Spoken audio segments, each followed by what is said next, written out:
by the end of the video, you're going to have the best lead generation chatbot for real estate agents there is. I've watched every tutorial on YouTube, and I've even paid for communities like this on school, and none of them have come close to the features that this one has. They usually only have the speak to an agent, which collects the email and phone number and saves it into an Airtable or an Excel sheet and answer questions. This should be answer, not another. But this one also has search, so you can search the properties of the real estate agent, and you can view video tours. You can view on Google Maps. You can go to the website of wherever the property was listed. You can also do an inside a 3D tour within the chatbot, and you can get a home appraisal. So right here, get an estimated home appraisal. If we copy this address, you can see $721,000. Let's see. Let's do a different one because it knows that one. This is a more random address. You can go and paste it in there, and it'll give you an estimated home value that is correct 99% of the time. And it's going to ask for the information if you want a more detailed estimate, right? So it's giving free value in order to get the lead, right? So it's just another way to get the lead. What's your name, right? And it'll save it all into the Airtable. So let me show you how to build this. You're going to start the build off with a message node. You're going to say some sort of welcome message, and then I recommend generating variants. So you could do 5 to 10 variants. That way it seems more lifelike whenever they get returned back to this menu in the future. After that, we're going to start with the simple speak to an agent. So if somebody wants to talk to an agent, it's going to save their information, and then the real estate agent can reach out to them getting leads, which is the entire point of this chatbot. We're also going to provide free value in order to get the customers who don't have as much of a chance of converting into leads, providing value and turning them into leads. So to start, you're going to get a message block, and you're just going to say, let's connect you with one of our agents. Another message block, what's your name? And then you're going to do a capture, which is right here, a capture, and you're going to save it to the name variable. So you're going to create a variable for name. Then you're going to grab another message block. What is your email? And again, another capture, and save it to the email variable, create a variable. Next, you're going to add another message block and say, awesome, just to confirm your name is, and you're going to use the name variable from this over here, and your email is the email variable from right here. So this will confirm that they've inputted the right email and the right name. And then you're going to add a button. You're going to add on the button, you're going to add right here, you're going to say yes and no. If they say yes, you're going to go to this next step. And if they say no, you're going to bring them back to right here. What's your name? So not up here, but you're going to connect it right here. And then it'll let them connect the information. If they say yes, you just say, great, you'll receive an email shortly with another message block. And then you're going to use an API request to go to dev API. And then you're going to grab this right here. So this is your URL. You're going to go to the Airtable documentation, click on your Airtable, this site right here. Scroll down and you'll see the URL right here. You're going to paste this URL into your API. Then you're going to do authorization. So for headers, you're going to create a new header. Right here, it's going to be authorization, and your value is going to be bearer and your API key. So you do that by going over to airtable.com/create tokens, create a new token, name it, add all of these scopes into it, and then add the Airtable that you just made. And this will be the Airtable that the information will be added to. Once you click create token, it'll give you an API key, and you can go ahead and insert that right there.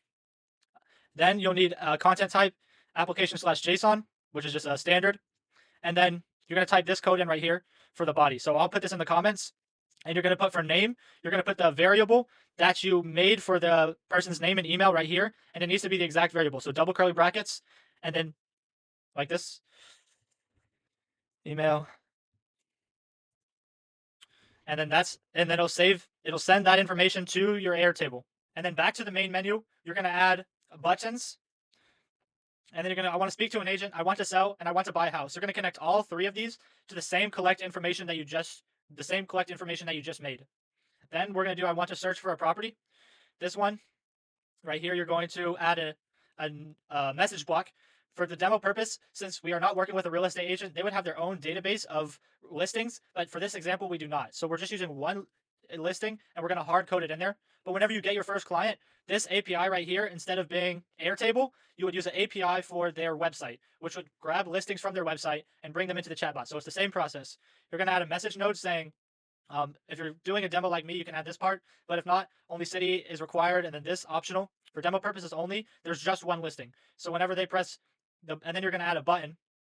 In my case, if you're doing a demo, you add a button, view demo listing. When they press the button, it's going to go to the API. But if you're not using just one listing, then you'll do a capture. So right here, capture, you'll capture their response using last reply, and then you'll save that as a variable right here. So my variable is listing criteria, but you'll save this into whatever variable you want.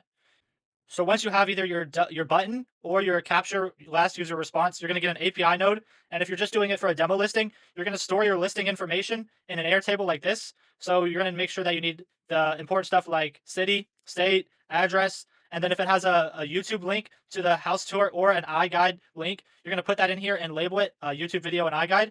And then you're going to use that API. So let's go back. This right here, you're going to set a variable, create a variable for base URL. This is only if you're having to do an Airtable. So you're going to create a set variable node, and you're going to set the base URL to the Airtable base URL. And you find this by going to this website again that we were just at.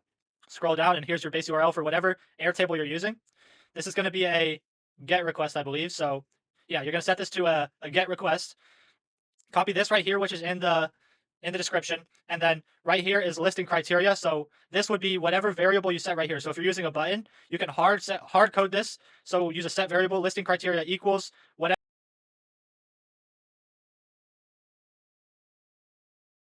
whatever address, or you'll do Upland CA. So if I go to my Airtable, it says right here, see Upland CA. And that's where I hard coded it. So it always picks that property. But if you want, you can save those to a variable. So for whatever they say, if you're doing capture response, right? If you're searching the real estate agent's website, you'll save the listing criteria. So the city, Upland CA, and instead of hard coding this right here, you would put a variable of the city and the state into your set variable.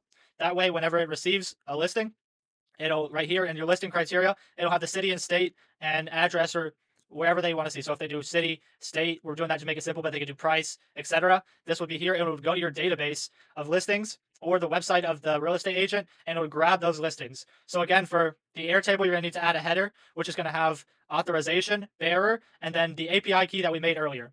There another API key at the same website, but this time you're going to make it to have the correct Airtable with all of your listing data inside of it. So let's close this. After that, you're going to create parameters for each of these. So here's some Java code right here. I'll paste this in the description.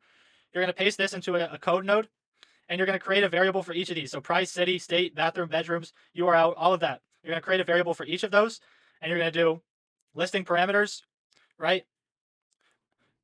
So fields right here, just like that. And then you're going to do city, state, price, URL, bedrooms. Again, a field for each of these. So that means this code is only going to grab the field information. So it's going to retrieve a lot more information from your Airtable, but this is only what it's going to grab right here. And make sure you spell it the exact same as whatever it is in your code right here.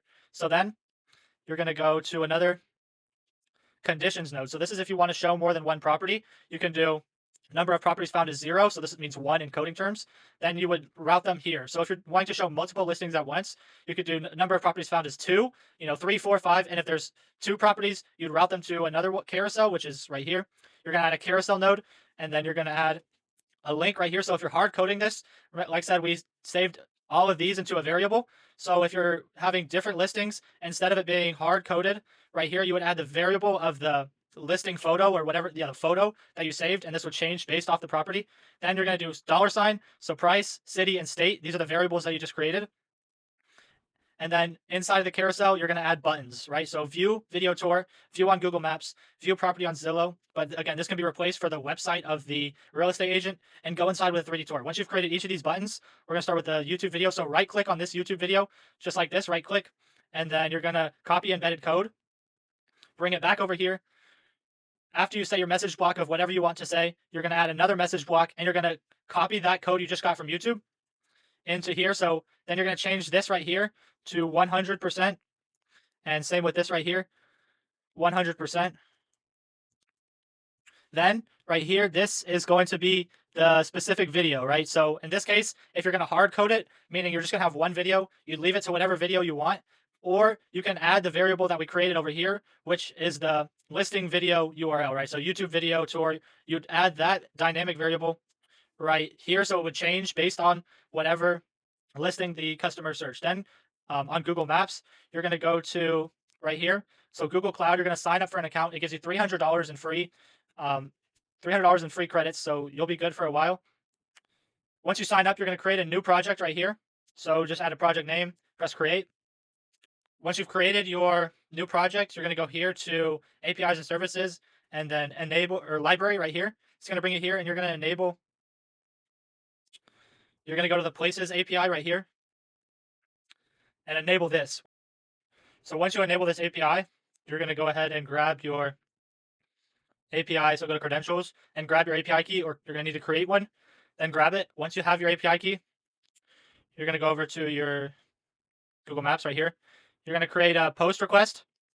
You're going to do right here a Google. So you're going to do Google X API key just like this, and then paste in your API key as the value. You're also going to do content slash, and then or content dash type, and then application slash JSON, and same thing right here, Google field mask. So this is going to be type this in exactly how I do. Once you have that case sensitive and everything, you have these three headers. You're going to go ahead and get your URL right here. So just copy how I did this URL and make this a post request. After that, you're going to enter in this code right here, which I'll put in the description. So this right here is hard coded to spicy food in Sydney, Australia, which is whatever this restaurant is. But you'd input this right here to the variable that you created way back over here. So you would have your Google address URL, I think it is. Yeah, so your address, you would put your address URL in right here instead of your address URL in instead of this right here. Then you're going to do a message node or a set variable node. So once you have the post request done, you're going to do a set variable, and I'll put this in the description as well. You're going to make a maps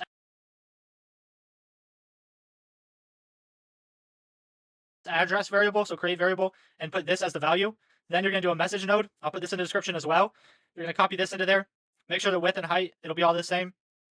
Then it should work with it should be able to send. You should be able to receive this back. So your address right here. And then it should pop up with everything. So this is just a message node right here. A message node. Then you have your virtual tour URL. So you're going to do a message node.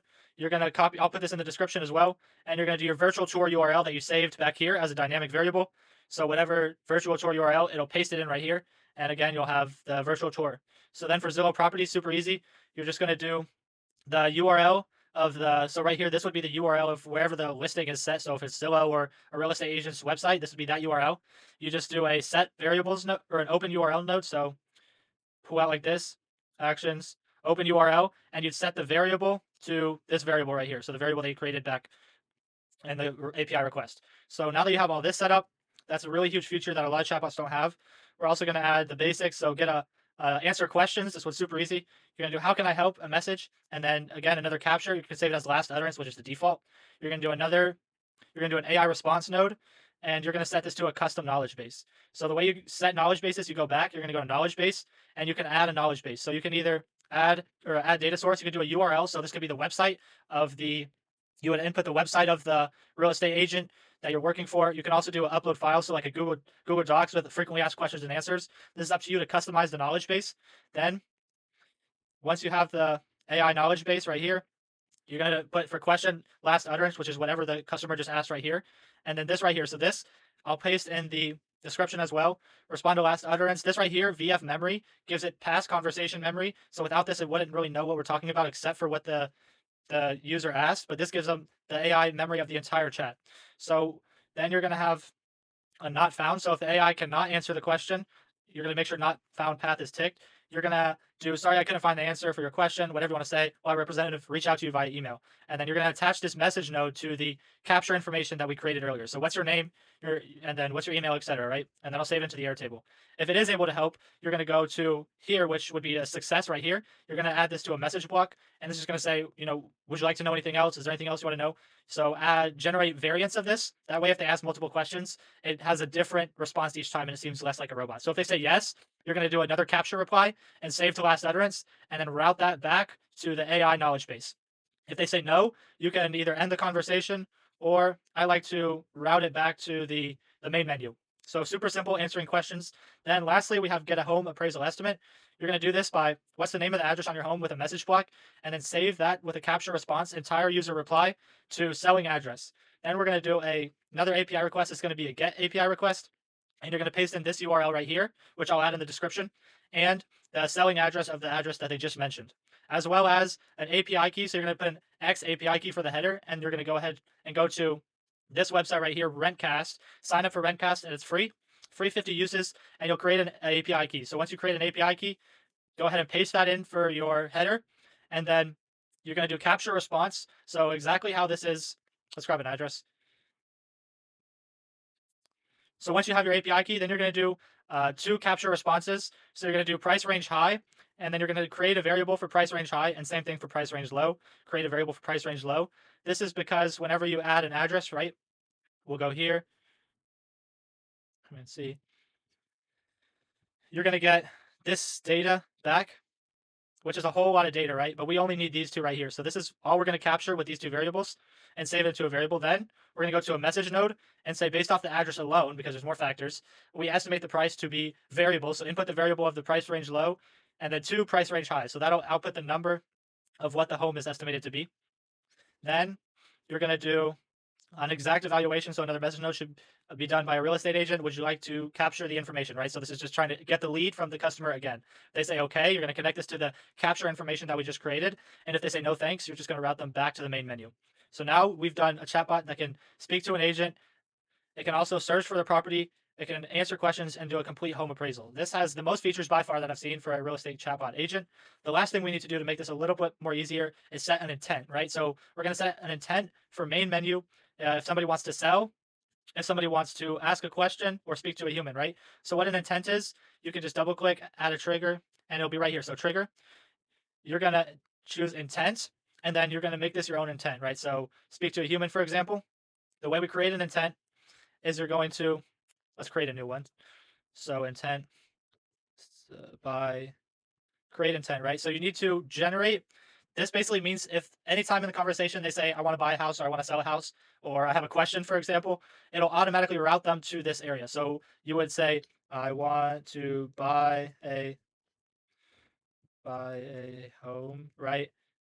I want to buy a house, right? And then you can generate, see right here, utterance, this is low. So we need to get this all the way to green to make sure it's a good intent. So generate, we'll generate, see now the bar went up.